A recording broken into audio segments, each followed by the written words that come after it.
আসসালামু আলাইকুম সম্মানিত খামারি ভাই ও বোনেরা, যারা আজকের এই ভিডিওটা দেখছেন তাদেরকে জানাই প্রাণ ঢালা অভিনন্দন ও শুভেচ্ছা।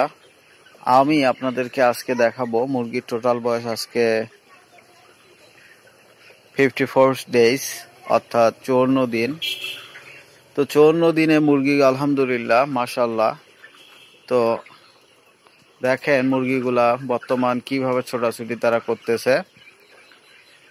তো মুরগিগুলো সম্পর্কে যদি আজকে একটু বিস্তারিত জানাই, তাহলে প্রথমেই বলতে হয় যে মুরগির সম্পর্কে, অর্থাৎ 2 দিন থেকে এদেরকে ঠান্ডার ডোজ দিচ্ছি আমরা। ঠান্ডা এবং পায়খানা একসাথেই কাজ করে, অ্যান্টিবায়োটিক দিয়ে আমরা একটা ডোজ করাচ্ছি। 5 দিনে একটা ডোজ করব, কালকে একদিন, আজকে একদিন, 2 দিন হলো।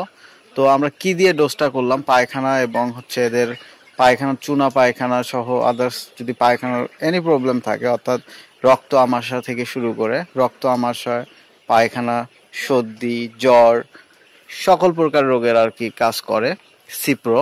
আমি আপনাদেরকে আগেই বলেছি যে সিপ্রো ভেট যে আছে, এই যে Cipro Acme company, Cipro Yvette একটা হচ্ছে সিপ্রোফ্লক্সাসিন 10%। এটা আমরা ইউজ করতেছি আলহামদুলিল্লাহ 2 দিন থেকে, এবং এর সাথে ইউজ করেছি অ্যাম্প্রোলিপি।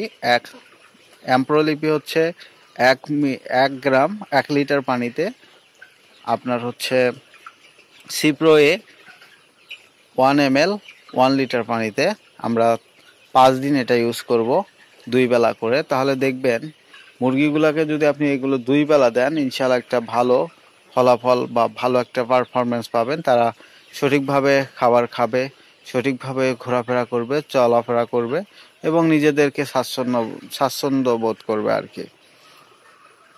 তো এইভাবে আপনারা মুরগির পায়খানার ডোজটা করবেন, অর্থাৎ পায়খানা, সর্দি সহ আদার্স যদি অন্য কোনো সিনড্রোম থাকে, ইনশাআল্লাহ সিপ্রো এভেটটা মাশাআল্লাহ একটা ভালো একটা কাজ করে আর কি। ধন্যবাদ সবাইকে, দেখা হচ্ছে নেক্সট কোনো ভিডিওতে। আজকে এই পর্যন্ত।